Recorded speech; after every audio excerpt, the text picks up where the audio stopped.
Hello guys, welcome to this video, and today we're going to discuss about the laser printers from the exam point of view, that what you're required to write in your exams and the O-level IGCSE computer science. Okay, so for the laser printer, you basically get a question on comparing it to the inkjet printer. Now this question is fairly simple, where you can easily achieve 3 to 4 marks. So for here, you need to know that laser printers, they use dry powder rather than liquid ink.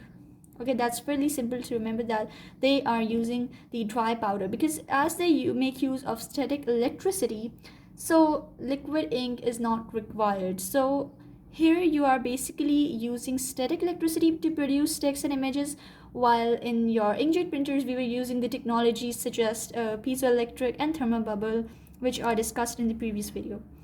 And we talked about the fact that inkjet printers print line by line, but laser printers print in one go.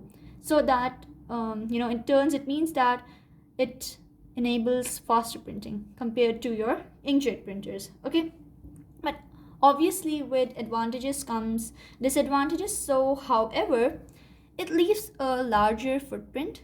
Okay, it takes more time to warm up as well, and thirdly, the toner cartridges are more expensive to buy because they are like dry powdered ink. They don't run out quickly, yeah, but they are still more expensive to buy than your normal ink. Okay, so let's discuss the process first. The process are basically not required. The examiner is not requiring you to write all those lengthy processes, but it can come that certain processes are listed out, and you have to write out the number in which they occur. Like the first process occurs when, in the second stage, and the third stage. You need to just know the stages. You don't need to memorize all of the process. You'll be given the stages, and you have to number them accordingly, according to the steps they occur. Okay, so let's start. Now firstly, we talked about that they make use of static electricity. So here there's a printing drum in your laser jet printers. So that printing drum, this printing drum is basically given a positive charge. Let me draw it. Okay, it's basically given a positive charge because static electricity is being used here. If you have studied physics, then you might have understood this. Printing drum is given a positive charge. Fine, the positive charge is given. Then the second step involves, the first 4 steps are the general steps of a printer. Firstly, that the document is sent to the print driver, and that the print driver ensures that data is in a format that the chosen printer can understand, and a check is made by the printer driver to ensure the availability of printer, and then data is sent to the printer and stored in the printer buffer. Okay, these were the general steps. So now the actual steps of laser printers start off from here, that the printing drum is given a positive charge, and as the drum rotates, now it can rotate anti-clockwise or clockwise. We don't care about the direction, but as the drum rotates, a laser beam, this is a laser beam, it scans across it to remove these positive charges in the certain areas. When it removes the positive charges, of course, when positive charges are removed from the certain area, according to the static electricity, then there are the negatively charged particles left behind. So if you just remove them, through this laser beam which has scanned across this printing drum as it rotates, so these are removed and the negatively charged areas are left behind. I hope you can see I have removed them. Let me just cross it out. Now these negative charges are left behind. Now these negatively charged areas exactly match the text and images of the pages to be printed. So you have the laser beam has scanned across the drum. Now you have basically removed the positive charges in certain area, and those negatively charged areas which are left behind exactly match the text and images of the page to be printed. Then what happens is that the drum is coated with the positively charged toner. Now toner which we talked about, the toner cartridges, is basically powdered ink. It's not a liquid ink. Okay, it is a powdered ink, and it is positively charged. So when in these negatively charged areas, right, the drum is coated with toner.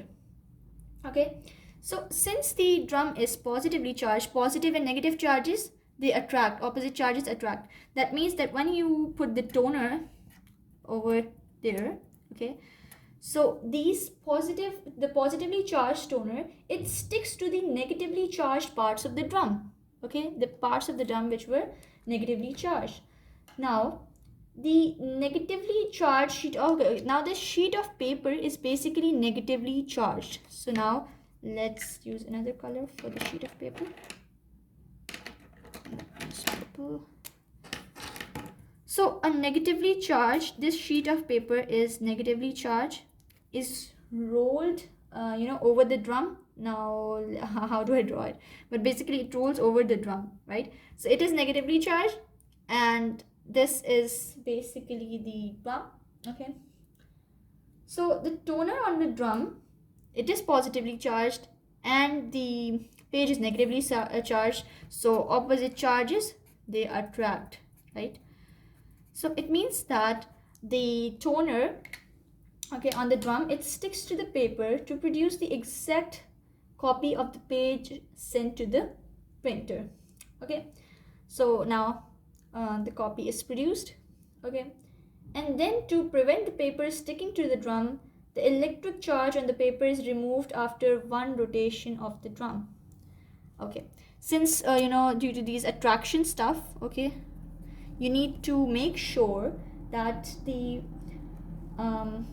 paper does not stick to the drum. So you remove electric charges. All these electric charges, okay, are removed after one rotation of the drum.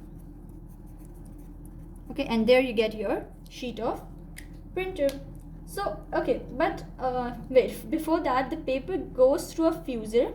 Okay, before that, after this electric charges are removed, then the paper is basically going through a fuser.